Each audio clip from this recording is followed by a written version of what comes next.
Hallelujah, Lord. Hallelujah. Hallelujah, Lord. Hallelujah. Lord, maraming salamat po sa umagang ito. Panginoon, salamat po sa pagdadala sa amin ng ligtas sa bahay panambahan na ito. Salamat, Panginoon, sa panibagong opportunity na, na makasamba at makapag-aral ng iyong banal na salita ng sama-sama.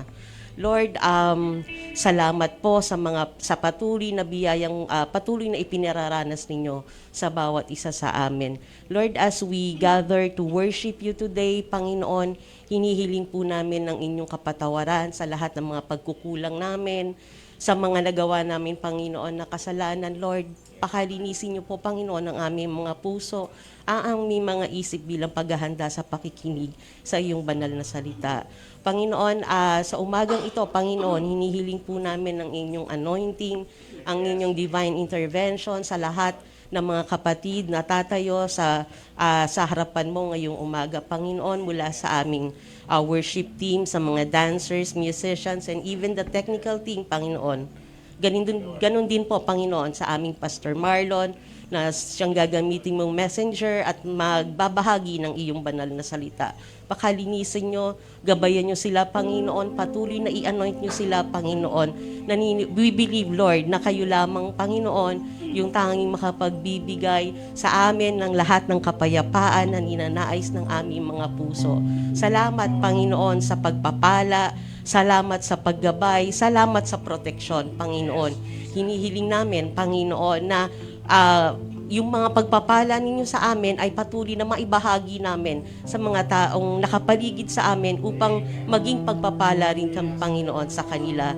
Ito po, Panginoon, ang aming sama-samang dalangin sa matamis at makapangyarihang pangalan ng Panginoong Jesus na aming tagapagligtas. Amen and amen. Good morning po sa ating lahat. Excited na po ba tayo magpuri sa ating Panginoon? Okay. Tayo po'y sama-samang magpuri sa ating Panginoon.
sa ating Panginoon, siya ang tunay na ating Panginoon, dapat natin siyang hirangin. Dapat natin siyang itaas at dapat nating luwalhatiin ang ating Panginoon.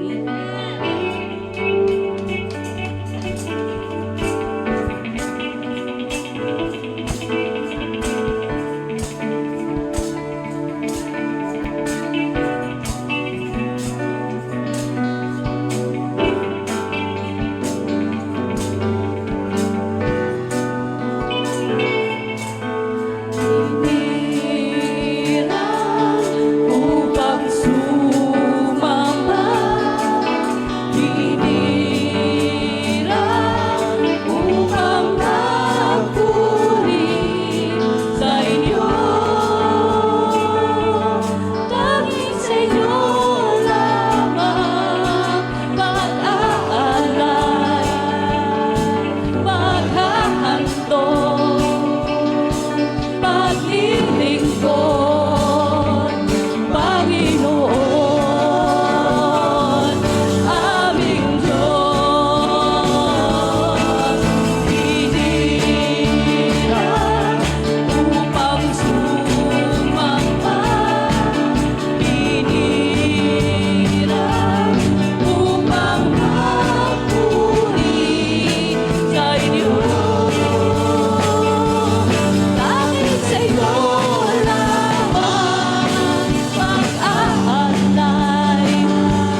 paglilingkod, Panginoon, aming Diyos. Minsan pa, hinirang upang sumamba, hinirang upang mabuli sa inyo. Tanging sa inyo lamang pag-aalay, paghahandog, paglilingkod, Panginoon,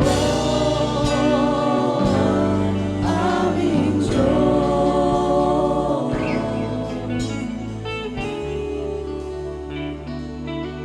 Yes, Lord. Tunay nga po, Panginoon. Kayo lang po yung aming itataas, Panginoon. Kayo lang po yung tanging hinirang, Panginoon, na aming Panginoon, na aming paglilingkuran po, Panginoon. Kayo lang po, Panginoon. Ikaw lamang po, Panginoon Diyos, ang aming Panginoon.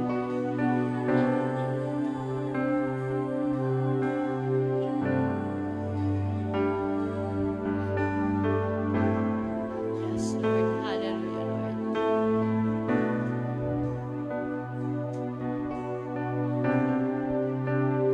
Ang aking puso, ang aking isipan, aking kalooban, lakas, alay sa inyo.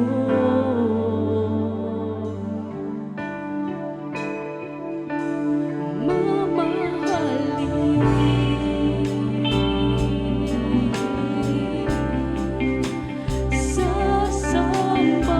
sasambahin,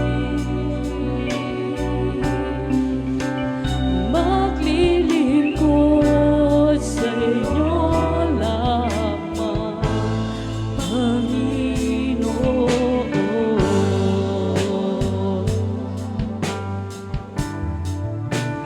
Ang aking puso, ang aking isipan, aking kalooban, lakas, alay sa inyo.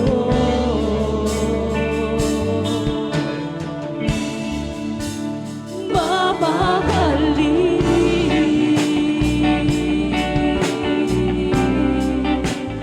sasambahin,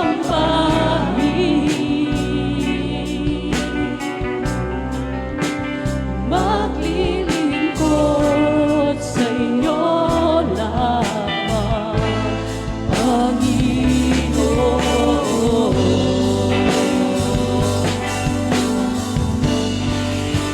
Sinasamba,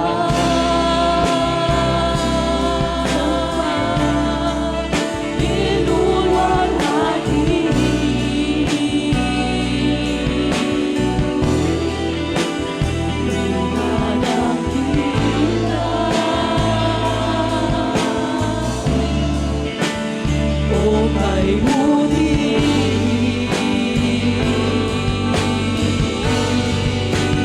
tanging sa inyo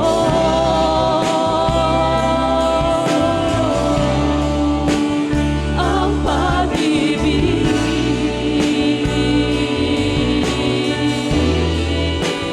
pasasalamat,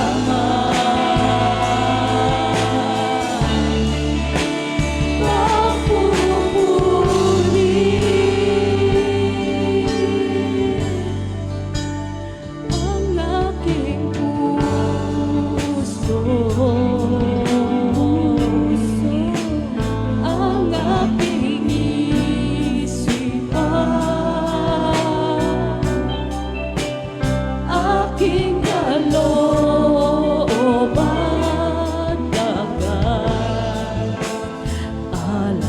inyo.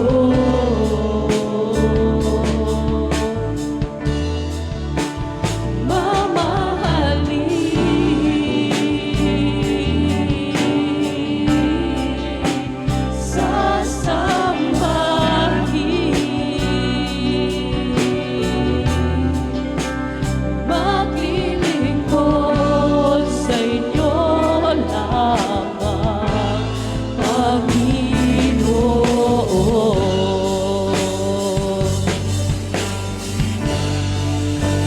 Sinasamba,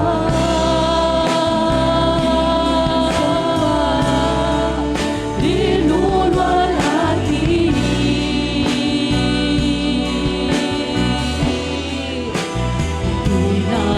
dinadakila, o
Diyos, kay buti mo.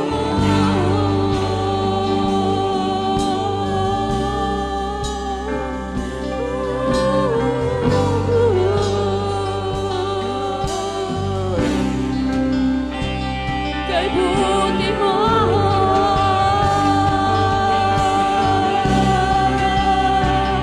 Oh, Panginoon. Oh, hallelujah. Purihin ka.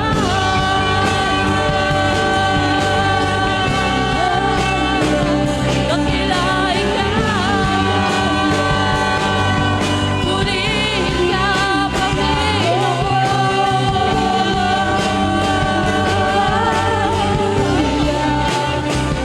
Dakila ka.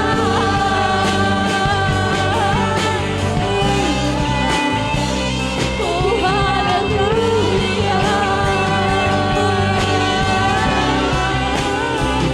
Purihin ka.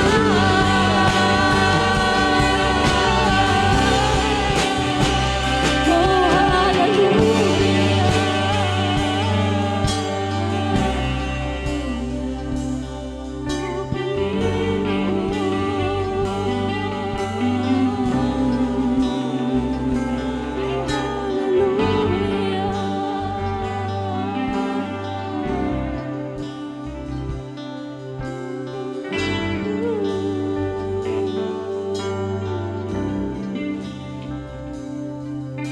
Ang awiting pong ito ay hindi lang isang pagsamba, kundi ito rin po ay isang pangako. Pangako sa ating Panginoon na kung talagang maglilingkod ka sa Kanya, kailangan magtapat ka. Magtapat ka sa Panginoon. Kailangan isuko mo lahat sa Lord kung ano mang meron ka ngayon. Maaring may mga reservation pa sa puso po natin, pero gusto mo maglingkod sa Panginoon. Ito po yung pagkakataon mo para isuko sa Lord ang lahat. Nalangin po tayo sa Panginoon. Kung totoo talaga sa awiting ito, inaawit natin madalas, maglilingkod ako, Panginoon, magtatapat sa iyo. Kung talagang ito ang awitin ng puso mo, manalangin ka sa Lord ng tao sa puso mo. Sabi mo sa Kanya, Panginoon, totoo po ang awiting ito sa aking puso. Gusto ko maglingkod sa iyo, gusto ko magtapat sa iyo, at gusto ko isurrender lahat yung mga bagay na ginagawa ko na hindi mo gusto. Mga kapatid, kung gusto mo talaga maglingkod sa Panginoon, pagkakataon mong surrender mo lahat sa Lord, ibigay mo lahat sa Panginoon. Come on, church, if you have this kind of heart to worship and to serve the Lord, then present your bodies now. Present your bodies now sa living sacrifice, holy and acceptable unto the Lord. Surrender now your life to the Lord. Surrender now your life to the Lord. Hallelujah. Panginoon, ito po ang lalaman ng puso po namin. Gusto po talaga namin maglingkod sa iyo. Salamat, Lord, dahil ikaw nga po talaga ay nagtiwala sa amin. At dahil dito, Panginoon, sa pagtitiwala mo, pinili mo kami. At bilang ganti, Panginoon, sa lahat ng ito, gusto namin ibalik sa iyo, Lord, lahat ng pasasalamat. Lahat po, Panginoon, Lord, ng pagpupuri. At dahil dito, Lord, gusto namin ibigay sa iyo, Lord, ang aming buhay, ang aming sarili, na tapat, na naglilingkod sa iyo, Panginoon, totoo, tunay at wagas, Panginoon. Walang reservation, wala pong tinatangi sa puso po namin. Walang pag-iimbot, Panginoon, walang pandaraya, kundi talagang buo yung aming puso, buo ang aming loob na maglilingkod sa iyo ng tapat, Panginoon. Hindi po kami maaapektuhan ng anumang klaseng sitwasyon sa buhay, anumang klaseng tradisyon, anumang klaseng okasyon, Panginoon, na dumaraan sa buhay po namin. Magpapatuloy po kami, Panginoon, sa buhay po namin ito na naglilingkod, nagtatapat sa iyo, Panginoon. Patawarin mo kami sa aming mga pagkukulang, Lord. sa lahat ng ito, Panginoong Jesus. Hallelujah. Patawad po, Panginoong Jesus. Hallelujah. Muli, mga kapatid, awitin po natin ang awiting ito. Yung totoo talaga sa puso mo. Totoong sinuko mo talaga sa Lord ang lahat at nais mong maging tapat sa Panginoon na gilingkod. Ikaw lamang, Panginoon. Hallelujah.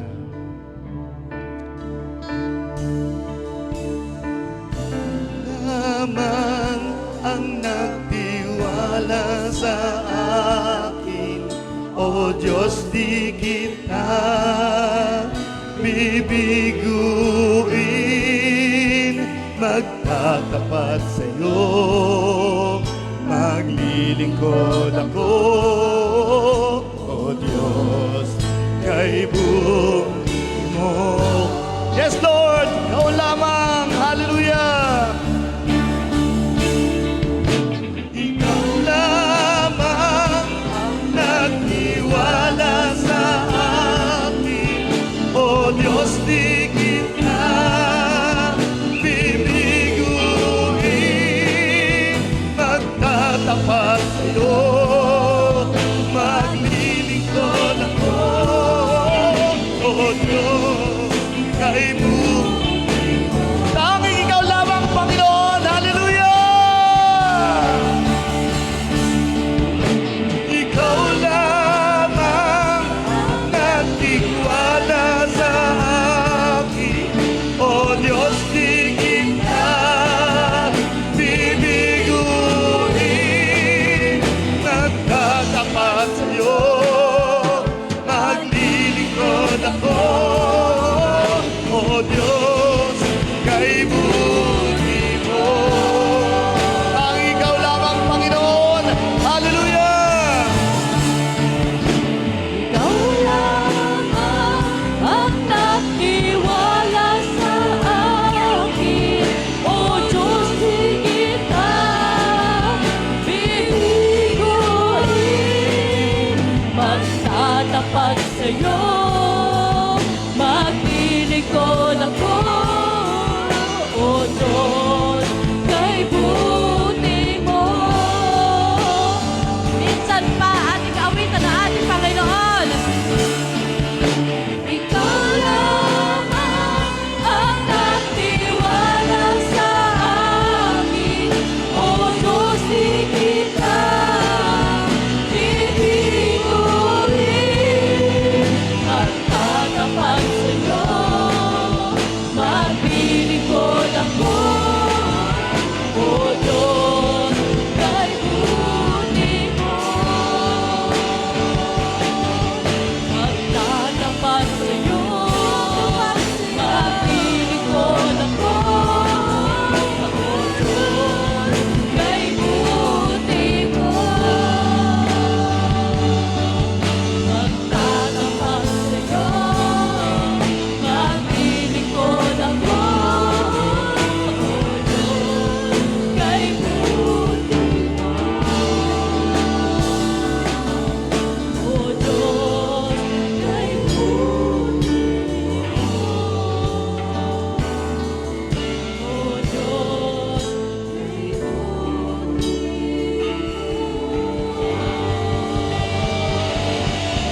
Hallelujah, Lord! Hallelujah! Isang malakas na palakpak para sa ating Panginoon. Hallelujah, Lord! Hallelujah, Lord! Hallelujah, Panginoon! We thank you, Lord! We thank you, Lord! Kayo lang po, Panginoon, ang aming paglilingkuran. Kayo lang po ang aming mamahalin, Panginoon. Kayo lang po ang aming Panginoon. Salamat po, Panginoon. We thank you, Lord, in Jesus' name. Amen. Amen.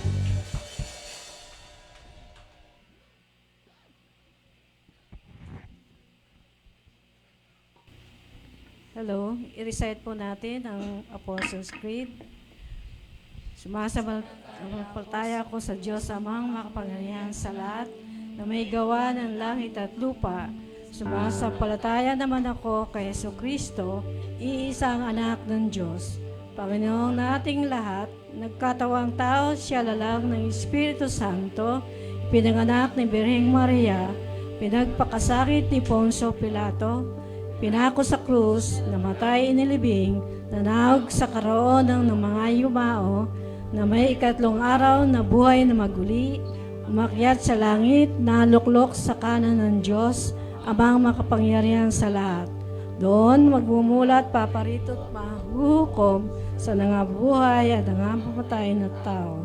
Sumasampalataya naman ako sa Diyos, Espiritu Santo, sa banal na iglesia, sa kasamahan ng mga banal, sa kapatawaran ng mga kasalanan, sa pagkabuhay na maguli ng mga matay na tao, at sa buhay na walang hanggan.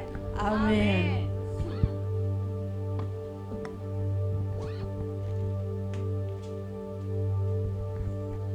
Lord, pagalingin niyo po yung may mga sakit na ubo, sipon, at lagnat. At Lord, sana po hindi na po mag-isip-isip si Daddy ng kung ano-ano. In Jesus' name we pray, Amen.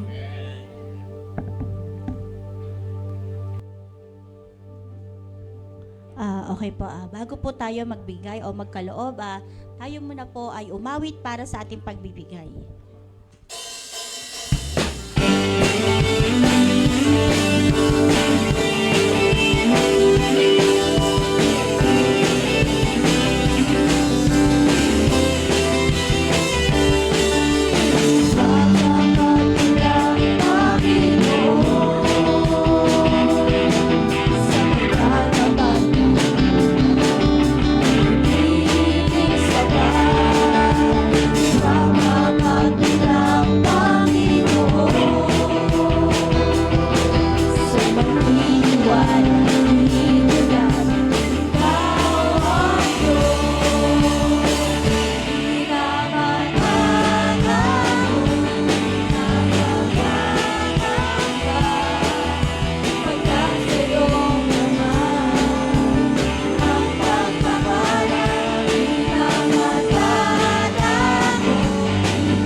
Kamay sa ating mga kalaob.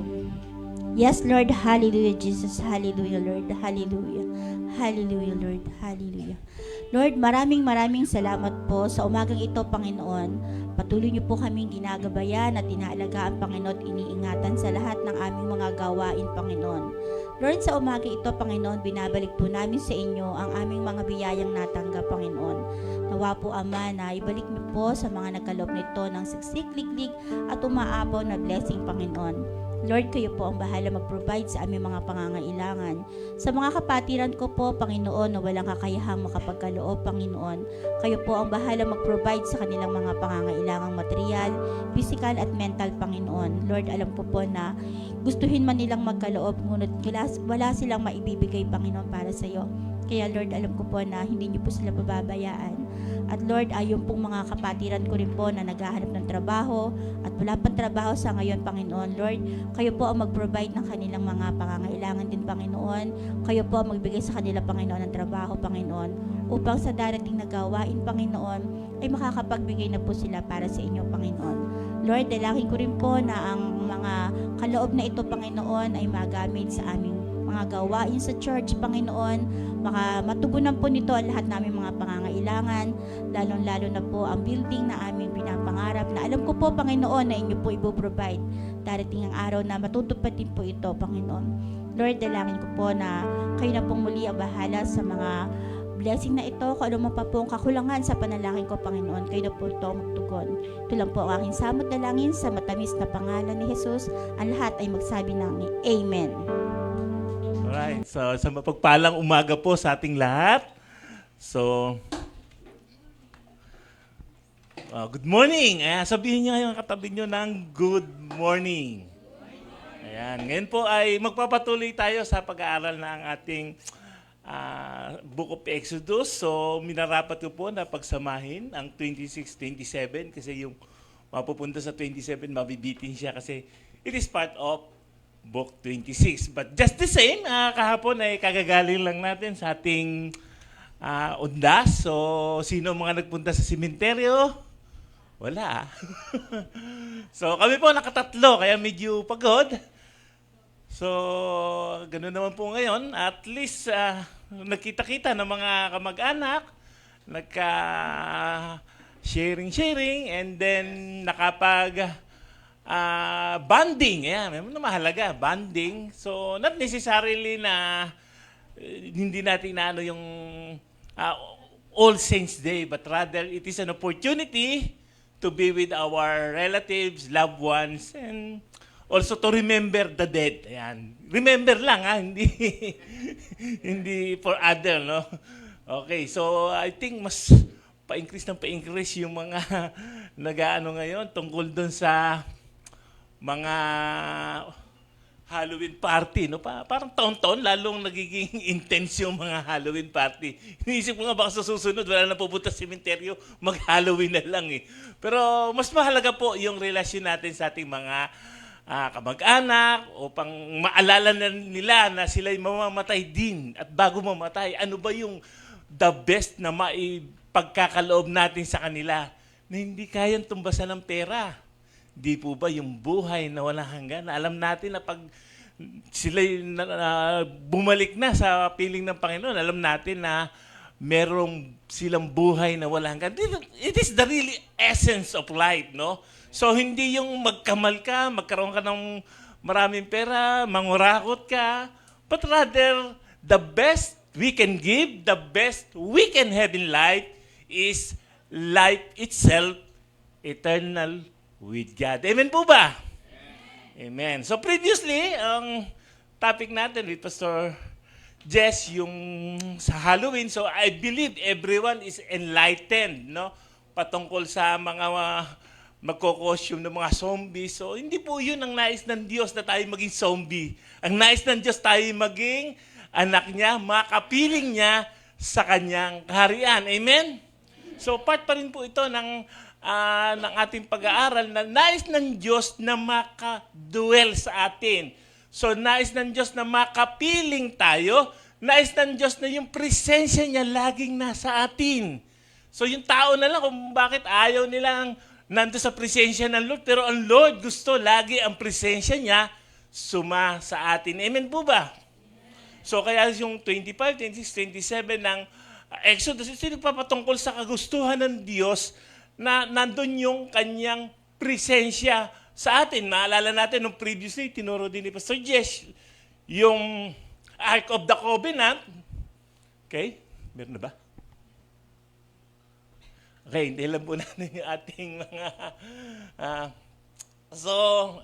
ayan, God's dwelling place. So, ang nais ng Diyos, mag-dwell siya sa atin. Nais ng Diyos, makasama niya tayo. Nais ng Diyos, makapiling niya tayo. Nais ng Diyos talagang sa Kanya tayo, hindi tayo sa kay Satanas. Amen? Sino gusto kay Lord? Ayan. Amen. Ayan. Tapos natin kamay. Para medyo magising-gising ang dugo. Napagod kahapon eh. So, nais natin kapiling ang Lord. So, kaya nga, merong Ark of the Covenant. No? So, yung picture nung sa 25 na, no? Yun yung Ark of the Covenant na kung saan nandun yung Ten Commandments, nandun yung tungkod ni Moses, nandun yung mana, upang pakita ang katapatan ng Diyos na kung saan, dyan sa Ark of the Covenant, dyan pupunta yung high priest, maglalagay sila ng offering para sa atonement ng kasalanan, symbolizing yung gagawin ni Jesus. So, nais ng Diyos na makadwell tayo, nais ng Diyos na makasama niya tayo. So, So yan yung una, yung Ark of the Covenant. Next is the shewbread. Yan.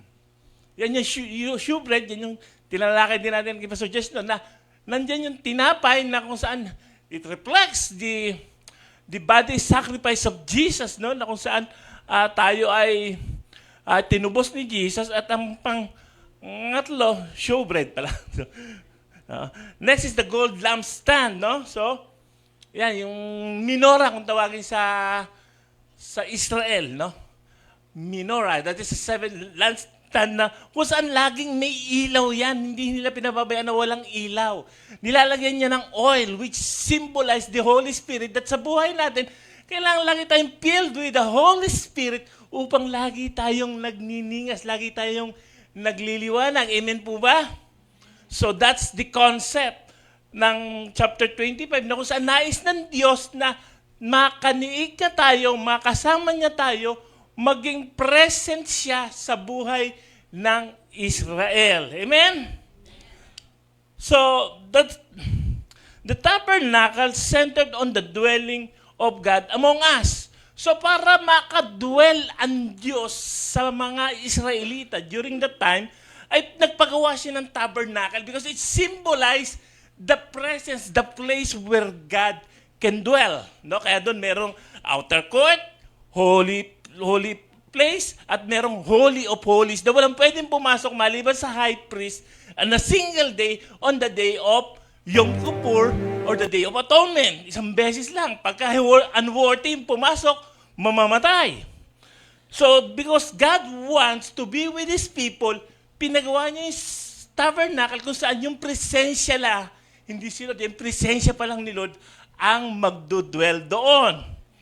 So, ang sabi nga po sa Exodus 25 verse 2, tell the people of Israel, okay, then make them a sanctuary for me, I will dwell among them.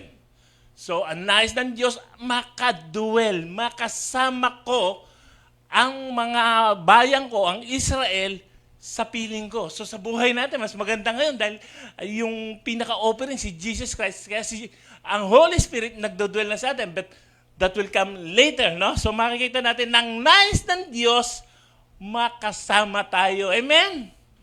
So wala nang hihigit doon, no? Kaya nga sa awit natin kanina, gusto natin makidwell sa Lord kasi ang Diyos ang nagmahal sa atin. Ibinigay ang lahat sa atin, bakit hindi pa natin ibibigay din ang lahat sa Diyos? Bakit magsisilbi tayo, Lord, ito muna, kalahati lang. No? Dapat pag sumunod tayo sa Lord, buo, kumpleto. No? Pag sumunod tayo sa Diyos, is either you follow through all or not at all. No? So sa pagsunod, ang nais ng Diyos, buo. O kung hindi buo ang pagsunod mo, wag na lang. Amen?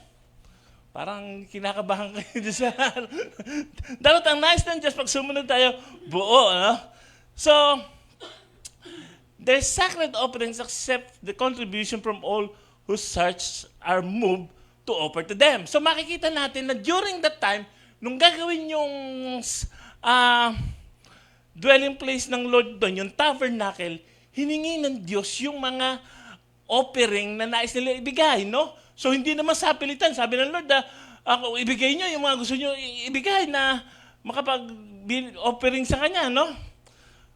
Ang sabi po, gold, silver, and bronze, no? Kung iisipin mo, yun yung pinakamahalagang bagay sa kanila, no? Gold, silver, and bronze. O, para madaling tandaan, pag sa Olympic, gold, silver, and bronze. So, yun yung ibibigay, yung the best. Next is yung blue, purple, scarlet red, and fine linen. Next is yung goat skin, ram skin, dyed red, badger skin, then olive oil for the lamb, spices for the anointing oil for the fragrance incense. So parang lahat nung meron ka, kung tutuusin, ibibigay mo yung the best kay Lord. The next is the acacia wood.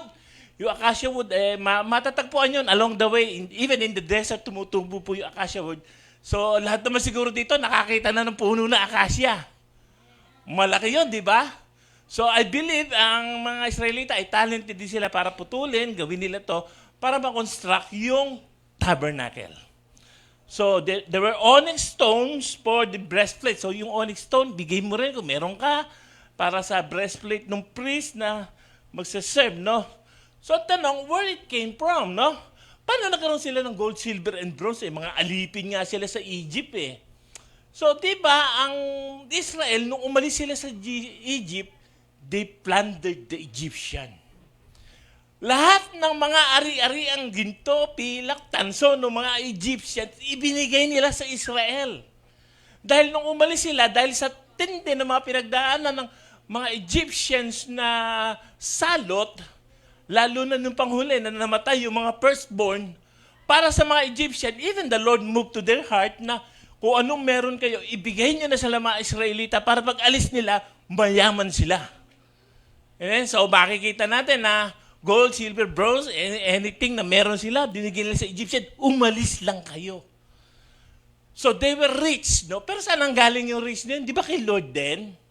O sa buhay din natin, kung meron tayong mga riches, lahat naman galing kay Lord. Yung mga livestock na meron sila, galing din naman kay Lord. Ang Lord din naman na nag-multiply ng mga livestock. Even their talent, no? Yung mga talent nila sa paggawa, paglagari ng kahoy, pagputol ng kahoy, paggawa ng mga gagawin sa tabernacle, it all comes from God. Ano mang talent meron tayo? Wala naman siguro nung walang talent, no? Galing lahat kay Lord. May magaling magluto, may magaling mag-accounting, may magaling sa kung ano mang bagay na meron kang kagalingan, sa music, everything, and even in entertainment, galing lahat kay Lord. At nais ng Diyos, magamit mo yung talent para sa Kanya. Hindi para sumikat ka. Hindi para maging magaling ka. Ang nais ng Diyos, ibigay mo yung the best sa Kanya. So, ito yung context nung binabasa natin scripture, no? Then, along the way, nakita natin, nandun din yung mga bagay na nakukuha nila to construct God's dwelling place, which is the tabernacle. So, the tabernacle is a place that God can dwell with His people. So, yung tabernacle, doon makakatira ang Diyos na kung saan siya ay makakasama niya ang tao. So kung makikita po natin, pag de-design ng tabernacle, even God designed it Himself, ito ay, kumbaga sa parang Lego. O kumbaga sa atin, parang pwede mong puzzle na pwede mong disassemble, pwede mong i-carry. Pag lumipat ng Israelites sa isang lugar, kasama nilang i-erect uli yung tabernacle at kung saan doon magdudwell uli ang Diyos, kasama nila kahit saan sila pumunta. So that's the concept of tabernacle. So that the Israel will always be with the presence of God. So kung nasa gitna yung tabernacle, alam niyo po, the 12 tribes, tatlo nasa north, the tribes, tatlo nasa east side, tatlo nasa west side, tatlo nasa south side. In every place, the Lord is the center of the community. So even in us, dapat sa buhay natin, ang sentro lagi ang Diyos. Dapat ang sa gitna ang Diyos. Even kung makita natin yung mga pagkakakonstruct ng mga sambayanan dito, di ba pagka naglagay ka ng isang bayan, even the concept of the Catholics, no? Nandun halimbawa yung poblasyon, nandun yung simbahan, di po ba? At nakapaikot doon sa poblasyon, doon sa simbahan, lahat ng mga tao. So, ganun din po yung concept dito. Doon nila kinuha that God is in the center of the community. Okay. So, in 1 Corinthians 3 verse 16, did I write it? It looked forward to the New Testament where we become the temple of the Holy Spirit. So, during that time, sinisimbolize pa lang kung paano ang presensya ng Lord ay nandoon sa gitna nila. Pero nung dumating na si Jesus, hinatin na niya yung kurtina na nagse-separate sa Holy of Holies, nakakadirekta na tayo sa Diyos, and through Jesus, God dwells in us. Amen? Yun po makikita natin sa 1 Corinthians 3:16, no? It look forward to the tabernacle. Hindi pala nailagay yung text, basahin nyo lang sa bahay. So, it looks forward to the New Testament that God will dwell with His people. So, ang Diyos hindi na sa tabernacle. Tayo na ang tabernacle ng Diyos. The Holy Spirit lives in us. So, sa pagsamba natin sa Diyos, sumasa atin ang Holy Spirit, hindi na tayo kailangang pumunta pa sa tabernacle kung saan makukuha natin ang presensya ng Lord. The presence of God is with us through Jesus because Jesus paid the ultimate price. Binayaran na ni Jesus yung kabayaran talaga ng kasalanan. Noong una, dugo lang ng hayop, mga dugo lang ng mga kambing, dugo ng tupa, nagiging atonement, pang-cover lang. Pero ngayon, yung buong kabayaran, binayaran na ni Jesus 2,000 years ago at Calvary. Amen? Nakukuha niyo po ba? Oo. So, in 1 Corinthians 6:19, do you not know that your body is the temple of the Holy Spirit? So, lagi sinasabi, even my daughter, Dad, yung katawan mo, templo ng Holy Spirit, wag mong punuin ng taba ng baboy. so, dapat po ingatan natin ang ating katawan because this is the temple of the Holy Spirit. Now, I was reading Exodus chapter 26 and chapter 27. Pero parang napakahirap yata intindihin. Ano? May thread, may material, may mga material doon sa thread, may mga loops, may mga clasp, may mga acacia, wood panel, may mga socket, may mga rod.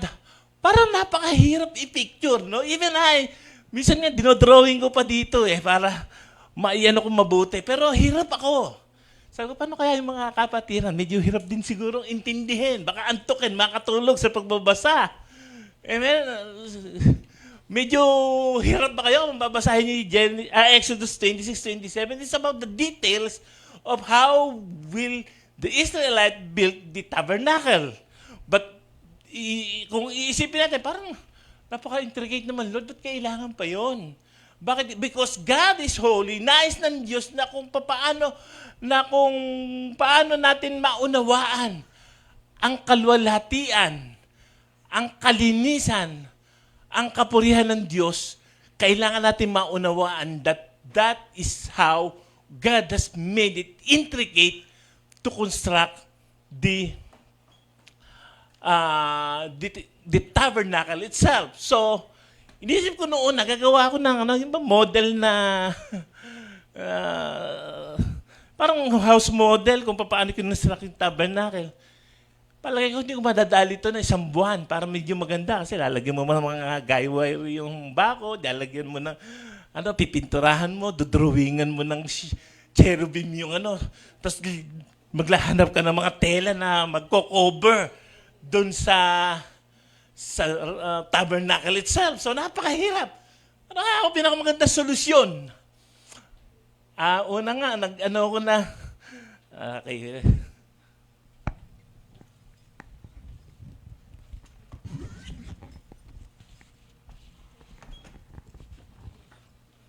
Una nga, nag-isip ako, nagagawa ko ng isang box na ganito na shaped like a tabernacle. Then there were 4 coverings. Una, yung linen. Then the goat skin, then the red ram skin na dye ng red, and then the outer skin, which is the outer, no? Pero parang napakahirap i-explica. Kasi hindi maganda yung kailangan. Medyo malapit sa katotohanan. So I searched the internet and I found una yung sa 26, na ba? Okay. So ito yung 26. Kung babasahin nyo, ito yun eh. Yan. Moreover, thou shalt make the tabernacle with 10 curtains of fine twined linen, and blue, and purple, and scarlet, with cherubims of cunning work shalt thou make them. The length of one curtain shall be 28 cubits, and the breadth of one curtain 4 cubits. And every one of the curtains shall have one measure. The 5 curtains shall be coupled together one to another, and other 5 curtains shall be coupled one to another. And thou shalt make loops of blue upon the edge of the one curtain, from the selvage in the coupling. And likewise shalt thou make in the uttermost edge of another curtain, in the coupling of the second. 50 loops shalt thou make in the one curtain, and 50 loops shalt thou make in the edge of the curtain that is in the coupling of the second, that the loops may take hold one of another. And thou shalt make 50 taches of gold, and couple the curtains together with the taches, and it shall be one tabernacle. And thou shalt make curtains of goat's hair, to be a covering upon the tabernacle. 11 curtains shalt thou make. The length of one curtain shall be 30 cubits, and the breadth of one curtain 4 cubits. And the 11 curtains shall be all of one measure. And thou shalt couple 5 curtains by themselves, and 6 curtains by themselves, and shalt double the 6th curtain in the forefront of the tabernacle. And thou shalt make 50 loops on the edge of the one curtain that is outmost in the coupling, and 50 loops in the edge of the curtain which coupleth the second.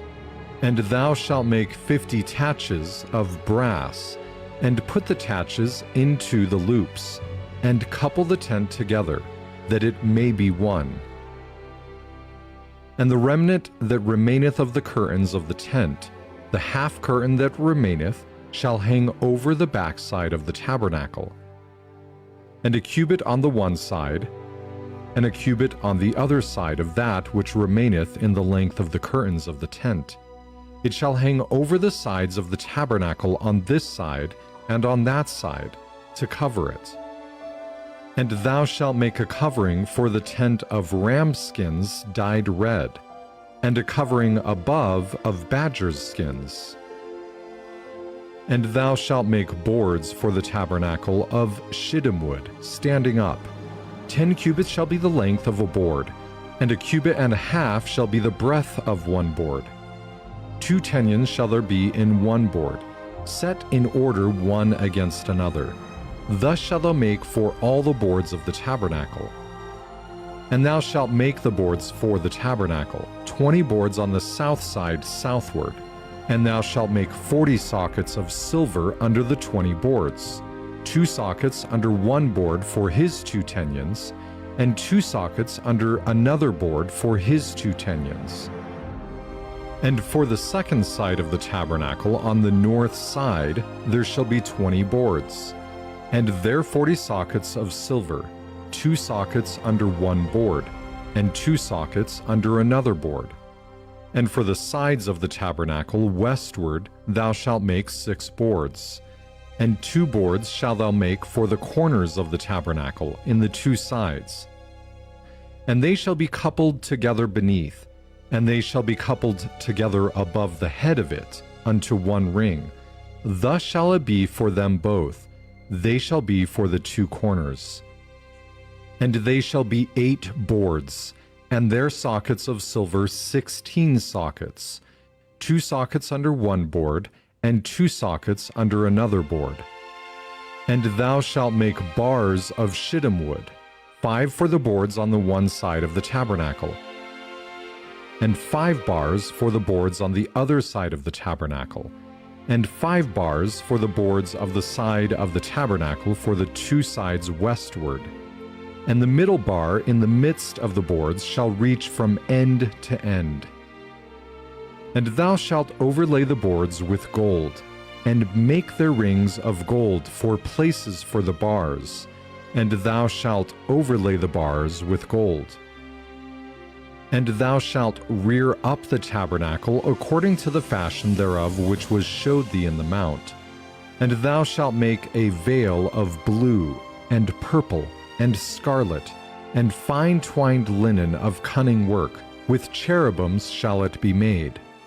And thou shalt hang it upon the 4 pillars of shittim wood, overlaid with gold. Their hooks shall be of gold, upon the 4 sockets of silver. And thou shalt hang up the veil under the taches, that thou mayest bring in thither within the veil the ark of the testimony. And the veil shall divide unto you between the holy place and the most holy.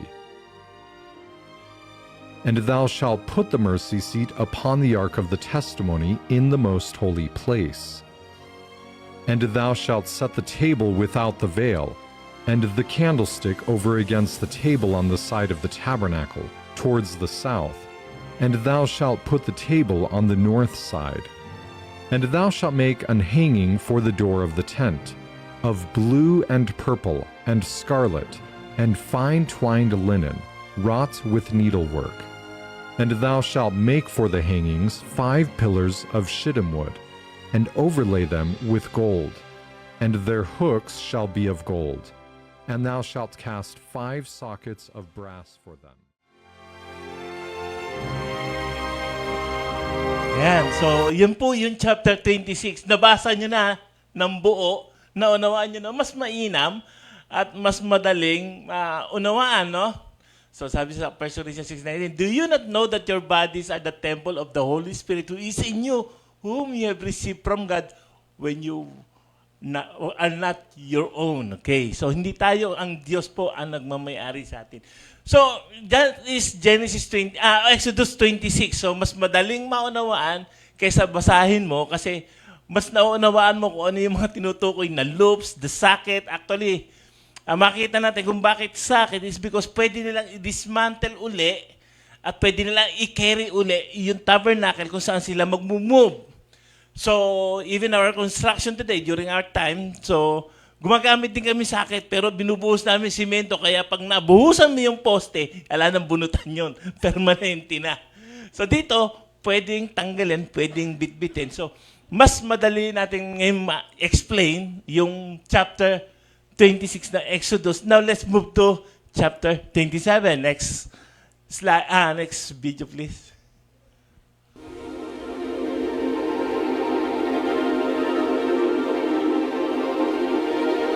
And thou shalt make the court of the tabernacle for the south side southward.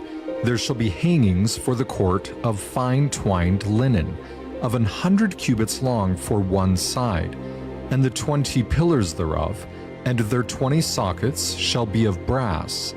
The hooks of the pillars and their fillets shall be of silver. And likewise for the north side in length there shall be hangings of 100 cubits long, and his 20 pillars and their 20 sockets of brass, the hooks of the pillars and their fillets of silver. And for the breadth of the court on the west side shall be hangings of 50 cubits, their pillars 10, and their sockets 10. And the breadth of the court on the east side eastward shall be 50 cubits. The hangings of one side of the gate shall be 15 cubits, their pillars 3, and their sockets 3.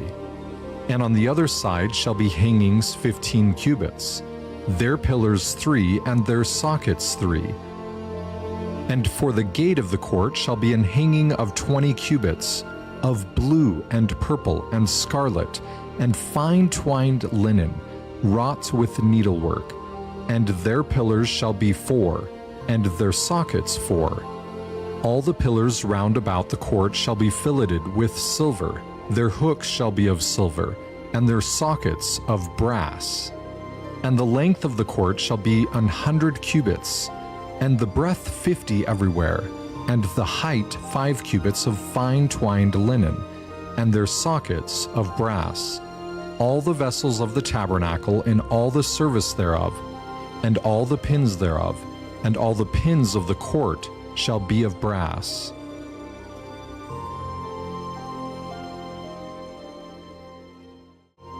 Alright, so yun po, no? Medyo napipicture nyo na, nabasa nyo na ngayon yung chapter 26 and 27 na mas klaro kaysa babasahin mo in words na medyo mag-iisip ka at medyo mahirap sometimes i-depict, even i-drawing mo, mas madali na nating nabasa ngayon yung chapter 26 and 27 of Exodus. Now, we go through the details. No, number 1, what is the purpose of the tabernacle? Ano ba yung purpose ng tabernacle?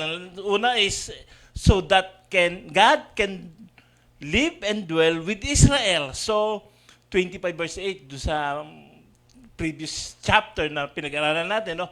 Dahil nais ng Diyos na makasama tayo, makadwell sa atin. So napakaganda po na nais ng Diyos na kasama tayo, nakadwell sa ating kapaligiran, sa ating buhay ang Diyos. Even in our lives, the Holy Spirit is in us. Amen? So napakaganda nun na alam mo sa bawat tagpo ng buhay mo, kasama mo ang Diyos. Sa panahon ng mga problema, alam mo, kasama mo ang Diyos. Sa panahon ng pangangailangan mo, alam mo, kasama mo ang Diyos ang magpo-provide. Amen? So napakagandang katatayuan ang buhay Kristiyano na nanakay Kristo, na sa paglakad mo sa bawat buhay, kasama mo ang Diyos. Amen? Amen. So it is to show that God wants to dwell with Israel. And in the New Testament, is God wants to dwell with His people through Jesus. Kasi hindi ka naman makaparoroon sa Ama na maliban kay Jesus. Eh. Kung makikita natin yung tabernacle, there is only one gate. Isa lang yung daan. Isa lang yung opening para do sa compound na yun. Isa lang din yung opening para sa tabernacle. And it is through one gate na nasa east side, which is Jesus. So kung paano natin nila ginagawa yun, napakadali na mahanapin yung east. Kung saan sumikat yung araw, dun yung gate. So kung saan lumubog yung araw, dun yung likod. So definitely, napakadaling i-orient. Pag lilipat sila, hahanapin lang nila where is the east, then there will be the gate. Amen? So, pangalawa, makikita na that is an intricate design. That is why Moses warned when he was about to build the tabernacle, see to it that you make everything according to the pattern shown to you on the mountain. Kasi pinakita na kay Moses noon ng Diyos kung paano i-construct yung tabernacle. Because it symbolized a sanctuary. This is a copy of what is in heaven. So kung makikita natin, di ba doon merong image ng cherubim, makikita natin merong menorah, hindi po ginamit yon para i-depict yung nasasambahin nila yung cherubim. Doon ipinakikita that the cherubim worship God, God's God, na siya yung papakita na ang mga anghel sa langit ay nagpupuri sa Diyos. Hindi natin sinasamba yung anghel, but rather dinidepict through the tabernacle that even the angels worship God. In the book of Isaiah, mababasa natin yun, no? Na the angels say, holy, holy, holy. So makikita natin na pinakikita ng Diyos that the menorah, that symbolizes and reflects the light of God, which we Christians also reflect the light of God. And that is, sa menorah na yun, nilalagyan ng oil. Upang sa ganun ay magpatuloy na maglingas. Ganyan din tayong mga Kristiyano, dapat lagi tayong may oil, which is the Holy Spirit na nagpapatuloy na magpaningas sa ating buhay. Kung wala kang Holy Spirit, hindi ka magliliwanag. Hindi ka magiging liwanag sa gitna ng dilim. Because wala kang Holy Spirit, it is through the Holy Spirit that energizes us, that give us the power to share the light of God. Amen? Kaya sa buhay natin, dapat lagi nating pinipil ng Holy Spirit ang ating buhay. So, that's the tabernacle. The shewbread, everything depicts God in heaven. That the God is so holy that no one can enter the Holy of Holies to come before God. That you have to come, na ikay dadaan pa sa high priest, sa punong saserdote, upang i-offer yung atonement para sa kasalanan mo for 1 year. So doon sa labas, magpapatay na, kukuha ng 2 kambing. Yung 2 kambing, magkaroon ng pagpili. Yung isa, gagawing scapegoat. Yung isa, papatayin siyang kukunin ng high priest once a year on the day of Yom Kippur, kung saan papasok yung pinaka-high priest at ibubudbud yung dugo dun sa Ark of the Covenant, kung saan ipapatak dun yung dugo as a covering for the sins of Israel for the following year. So annually, ginagawa nila. Pero ngayon hindi na, ginawa na ni Jesus. We can come before God, we can boldly na lumapit sa Diyos, manalangin sa Diyos, humingi ng tawad sa Diyos sapagkat ang kabayaran ng ating mga kasalanan, ang tunay na dinitipik doon, which is Jesus, has offered His life for His people. Amen? Yun yung pinaka, ng tabernacle on how God will plan to save mankind. Ito yung plano ng Diyos. Ipinapakita kung gaano siya ka-intricate because God is holy and God wants us to be with Him. And it's only through the sacrifice of Jesus during that time, sakripisyo ng mga dugo ng mga animal. But the true sacrifice is in Jesus. Amen? So, ang pangalawa is the structure and symbolism of the tabernacle. Talagang sa tabernacle, di ba, nakita natin, doon pinakita ko yung mga panyo-panyo, pinagpatong-patong, hindi natin maunawaan. Pero nung nakita natin na, una yung linen na, talaga pong, paano mo susulsihin yung mga linen na yun, pagkalaki-laki, 8 feet wide, parang 35 feet ba, or 45 feet long, 10, yung isa, 11, susulsihin nila lahat yon. Pero napakarami ng mga Israelite during that time. Pero they have the talent to do it. At kinonstruct nila yon because they want God to be in their midst. Because they want to offer God their talent, what they have, because everything comes from God. Lahat naman ng bagay na meron sila, galing sa Diyos, even their talents, galing sa Diyos. Amen. Hindi ko naman sinasabi lahat ng pera nyo ibigay nyo sa gawain. But rather, ang puso nyo kung paano ka mag-deal kay Lord, that is the basis of it. Okay. So the linen thread that is blue, which is heavenly glory. Purple symbolizes royalty. The scarlet thread symbolizes the sacrifice that Jesus will do at Calvary. So doon pa lang sa mga pinakikita ng Diyos ang kanyang kaluwalhatian, ang gagawin ng Diyos para sa kaligtasan ng sangkatauhan. And with the 4 layer of coverings, the linen cloth is the holiness of God, the linen. The goat skin depicts the sacrifice, the ram skin na kinulayan ng pula, dyed in red, that is Christ's atonement. And the badger skin, protection and consecration. The protection. Alam niyo po, yung badger skin, parang mahirap i-describe. No? Parang galing to sa balat ng hayop na medyo parang badger, yung ano ba to? Hindi kasi common dito yung mga badger eh. Pero halimbawa na lang natin, skin ng dolphin. Talagang under parang skin to ng mga porcupine, ganyan. Pero hindi naman tulis-tulis. So, iano mo siya, na lalagyan mo, na protection siya sa ulan, sa init, sa lahat, para sa buong tabernacle. Meaning, it reflects the protection of God. Sa buhay natin mga Kristiyano, pag tayo nasa tabernacle, para tayo nasa presensya ng Diyos, nandun nakikita ang kaluwalhatian ng Diyos sa buhay natin. Amen? Sa buhay natin nakikita ang pag-sacrifice ni Jesus, ibig sabihin, Christ's atonement for our sin. We are cleansed. Sa buhay natin, nakita natin yung outer skin, which is the badger skin, ang proteksyon ng Diyos sa buhay mo. Kahit sabihin mo na dumadaan ka sa napakaraming pagsubok, sa napakaraming problema, ang proteksyon ng Diyos, pag tinignan po natin, makikita mo, God is good. Amen? God is amazing.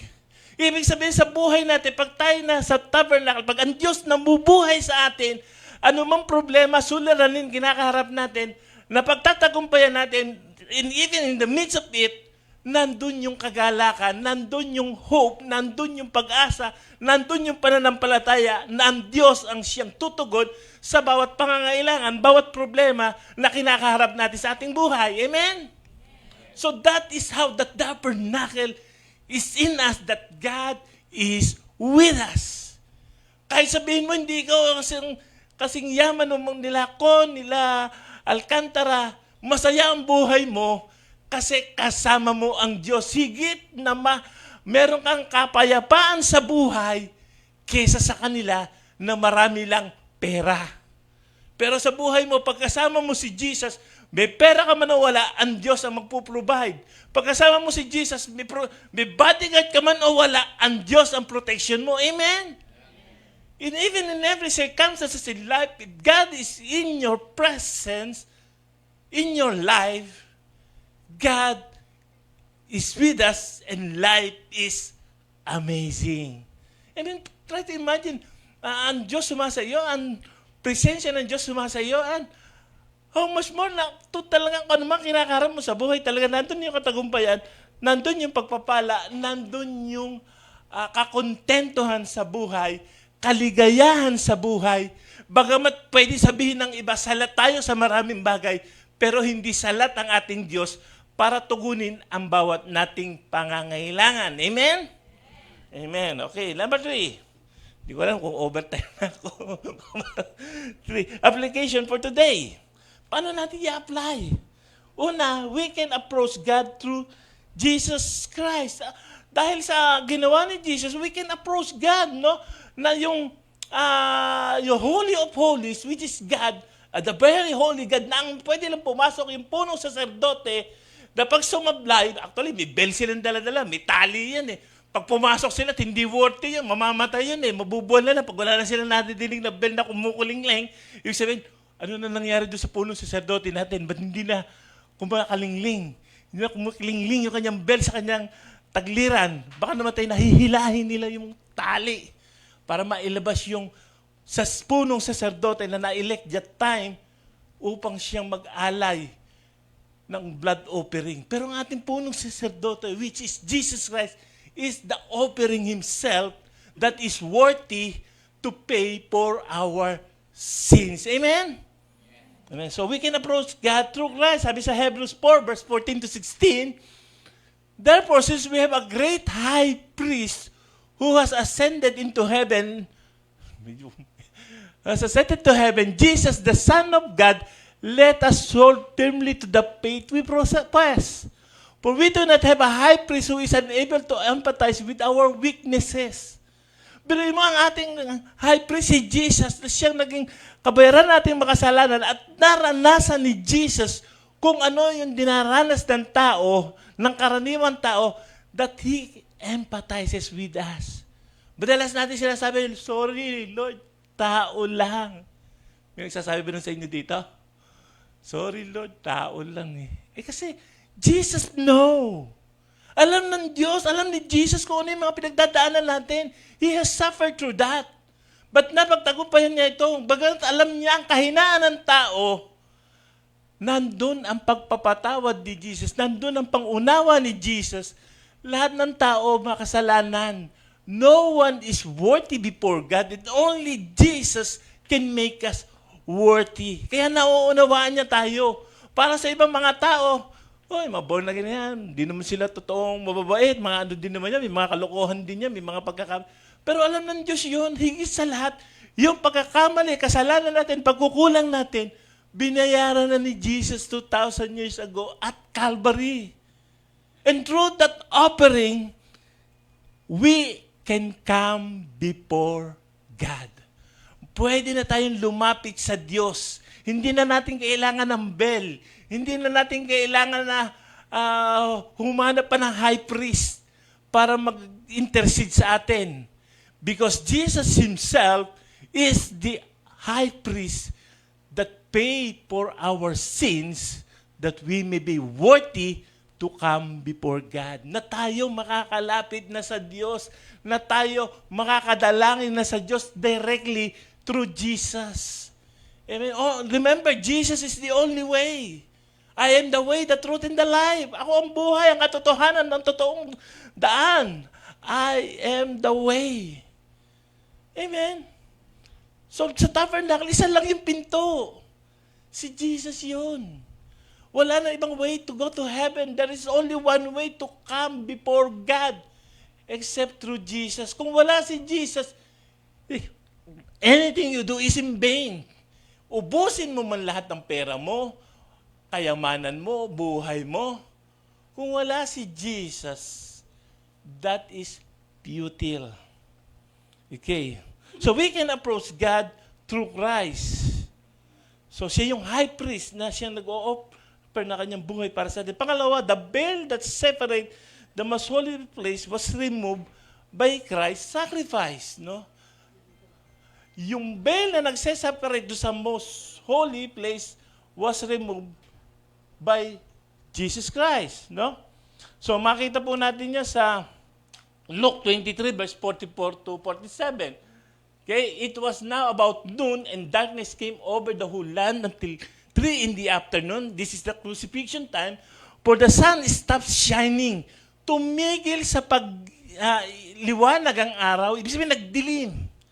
And the whole curtain of the temple was torn in two.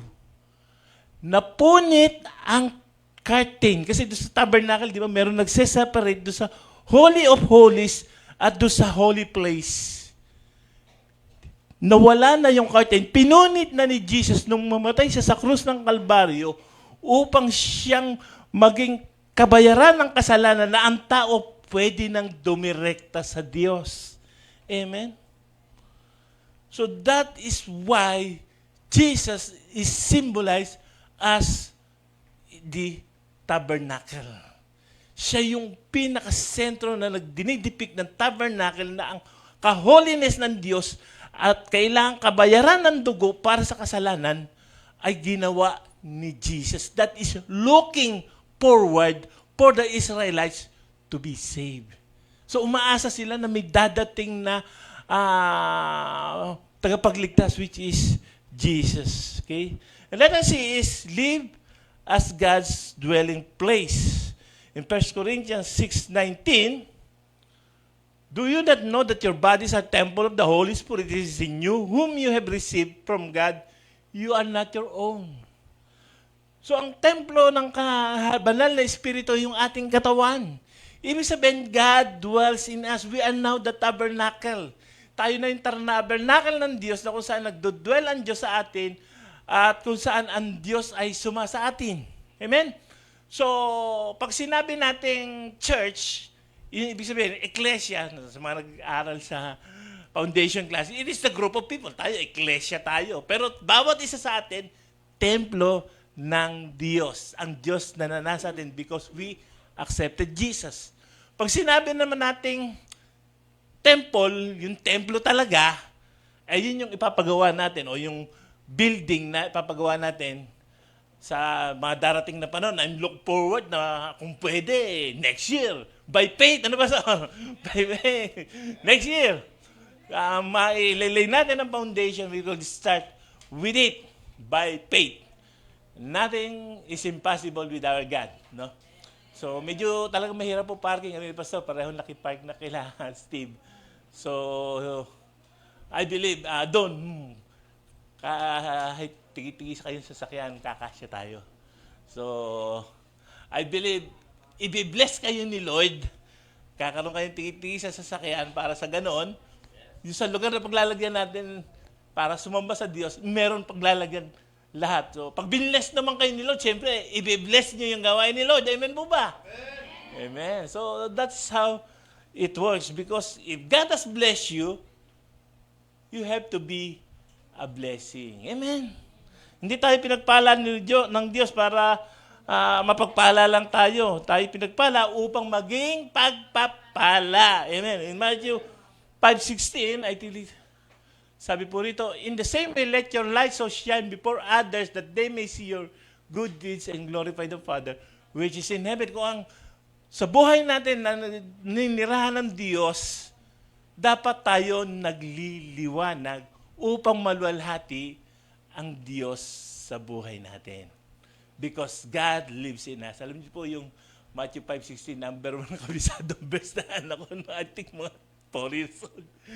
Tatawa po ako eh. Mas kabisado niya yung verse sa akin. Matthew 5:16. Okay.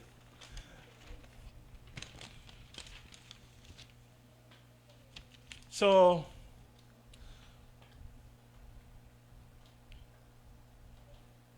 bilang mga Kristiyano, we are a royal priesthood, no? A holy nation, no? We are tasked with worship and witnessing. So bilang mga anak ng Diyos, nananahan ng Diyos sa atin, we are tasked, tayo tinas upang maging laging sumasamba sa Diyos. Natutuwa nga ako sa M2 natin, sa music team natin, talagang anointed sila pag sumasamba sa Diyos, talagang they can lead us to worship God and we feel the presence of God. Amen? At pangalawa, bilang mga sacerdote ng Diyos, we have to be a witness of God. Ibig sabihin, patotoo tayo. Hindi tayo saksi ni Jehovah. Saksi tayo ng Diyos na ang Diyos natin buhay, nagpapagaling, nagbibigay buhay, nagbibigay ng buhay na walang hanggan. Amen? Amen. Hindi saksi na ni Jehovah, but saksi ng Diyos, witness of God's love, mercy, and kindness. Okay? The fourth is the bronze altar sacrifice. So, it is chapter 27 na to, no? So, the bronze altar sacrifice. God's holiness need for sacrifice and atonement. So, sa kabanalan ng Diyos, kailangan dito sacrifice and atonement. In Hebrews 9 verse 22, sabi po rito, in fact, the law requires that nearly everything be cleansed with blood. And without the shedding of blood, there is no forgiveness. Kung walang pagsished ng dugo ni Jesus sa krus ng Kalbaryo, walang kapatawaran ang ating kasalanan. For the wages of sin is death. So ang kabayaran ng kasalanan is the blood of Jesus at Calvary. Siya na walang sala ang siyang naging kasalanan. So that's very basic para sa ating mga Kristiyano, no? Na walang kapatawaran kung walang pagbububo ng dugo. Okay, because blood symbolizes life. Letter B, faith is required to trust in the sacrifice then and now in Jesus. Sabi po so kailangan ng pananampalataya para magtiwala sa sacrifice na ginagawa. So kailangan nananampalataya na sila na yung dugo ng tupa, yung dugo ng kambing na i-offer nila, yun yung magiging pantakip sa kanilang kasalanan. Na sila yung magiging free from sin at makalalapit sa Diyos sa pamamagitan ng sakripisyo na yun. No? So, in Jesus, no, sa pamamagitan, it symbolizes what will Jesus do at Calvary. In Hebrews 9, verses 11 to 12, sabi po rito, but when Christ came as high priest of the good things that are now already there, He went through the greater and more perfect tabernacle that is not made with human hands, that is to say, is not part of this creation. So, He did not enter by the blood of goats and calves, but He entered to the most holy place once for all by His own blood. So, si Jesus, nung pumunta siya para bayaran ang kasalanan natin, hindi pinambayad niya yung dugo ng hayop, dugo ng kambing, dugo ng tupa, but He paid it with His own blood.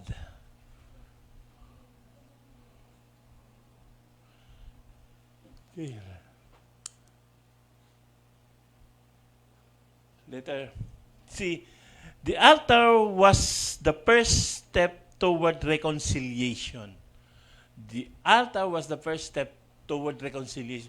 Para ma-reconcile ang tao sa Diyos, it symbolized the altar. Yung kung saan nagkakaroon ng pag-burnt offering. No? So, except through the sacrifice Jesus, we cannot approach God. Maliban na sakripisyo na ginawa ng ating Panginoon Jesus, hindi tayo makalalapit sa Diyos. Sabi sa Hebrews 9, verse 15, for this reason, Christ is the mediator of a new covenant, that those who are called may receive the promised eternal inheritance. Now that He has died as a ransom to set them free from the sins committed under the first covenant. So si Jesus yung mediator para sa ating mga kasalanan na siya yung nagiging pamamagitan sa atin sa Diyos at sa tao. It's only through Jesus. And He set us free under the first covenant. Doon sa first covenant, kailangan mo magdala ng dugo ng hayop. Kailangan magpatay ka ng kambing, magpapalaya ka ng kambing para scapegoat sa mga kasalanan mo. You have to do so many rituals. But now, Jesus is the perfect sacrifice. No longer tayo na kailangan magpatay pa ng hayop. No longer tayo na kailangan mag-alay sa Diyos para sa kabayaran ng kasalanan natin. Because what Jesus did at Calvary is enough para bayaran ang kasalanan ng tao noon, even before Christ, the time of Christ, even our sins now, and even the sins we will commit, and even the sins that generations will commit. Lahat ng kasalanan, pag itinuro mo ang ginawa ni Jesus sa krus ng Kalbaryo, it is enough to pay all the sins in the world. That you accept what Jesus has did in Calvary, you will not receive the forgiveness of sin. And letter D is there is only one door to enter the tabernacle. Isa lang ang pinto. Si Jesus lang. No? Ang sabi pa sa 1 Timothy 2 verse 5, for there is one God and one mediator between God and mankind, the man Christ Jesus. Si Jesus lang ang mediator, wala nang iba. Hindi ka pwedeng dumaan kay Maria, hindi ka pwedeng dumaan kay Pedro, hindi ka pwedeng dumaan kay Monsignor, hindi ka pwedeng dumaan kay Pastor Marlon, kay Pastor Jess. Si Jesus lang, makasalanan kami lahat. We're just human. We cannot mediate anyone before God. Kasi minsan ang tao akala dahil mabanal to. Pag-pray mo nga ako. Pag-pray mo kami. Hindi po, you can pray before God because you can come before God because you have accepted Jesus. Amen? Hindi dahil mabait ka o mabait kami. Sa totoo lang, hindi kami mabait. Hindi kami ganun kalinis. We're not worthy. Pag tinanong yung misis ko, hindi ko lang sasagot na mabait ako o hindi. Pagtulog. But only Jesus is worthy. Si Jesus lang worthy kasi minsan mentality natin, andito yung si Cardinal, si Bishop, si Monsignor, si Father, si ganito. Sila muna dadaan papunta kay Lord. Hindi po. Ang nais ng Diyos, tayo pumunta kay Lord. Because He is the ultimate sacrifice and God dwells in you. Maaring tingin mo, makasalanan ka, marami kang pagkukulang, marami kang pagkakamali sa buhay. But God is with you when you accept Christ. God wants to forgive you. God wants, nais ng Diyos makasama ka. Nais ng Diyos na yung presensya mo o yung presensya niya sa buhay mo, maranasan mo at madama mo that you can come before God. Nais ng Diyos, ikaw mismo lumapit sa Kanya, yung puso mong busilak lang talaga, humihingi ng tawad, lalapit sa Diyos because that is the essence of the tabernacle. Yun yung essence, ang Diyos sumasa iyo na may nagse-separate between the holy and most holy place. Pero sinira na ni Jesus yung kurtina, hinati na niya, pinunit na niya yung kurtina that we can come all before God in equal footage.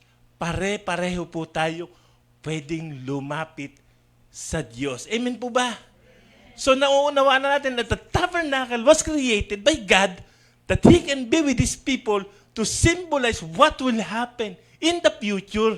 When Christ came, people can come to God because God is with His people. Jesus Emmanuel. Amen? Give glory to God. Napalapakan na natin si Lord. Okay. So in conclusion, the tabernacle points to Christ. Ang tabernacle, nagputuro siya kay Jesus. The ultimate mediator who reconciles us to God. Let us worship Him with reverence and joy. So dapat sa pag sinamba natin ng Diyos totoo with reverence and joy, with all humility, with all our heart, because Jesus gave Himself for us. Ganun ang pagmamahal ng Diyos sa atin. Kaya tama yung ni Pastor kanina, ikaw lamang ang nagtiwala sa akin. O Diyos, di kita bibigay. Because this should be living in our heart. Ang Diyos nagmahal ng lubos sa atin, nagtiwala sa atin. Huwag natin siyang biguin. Bagaman nagkakasala tayo, nagkukulang tayo, nandun na pagpapatawad ng Diyos, ang nais ng Diyos muli, lagi nandun tayo, bumabalik sa Kanya sapagkat ang presensya ng Diyos suma sa atin. Because God is good. Amen? Sabihin nyo, all the time, God is good. Shall we bow down and close our eyes? Hallelujah.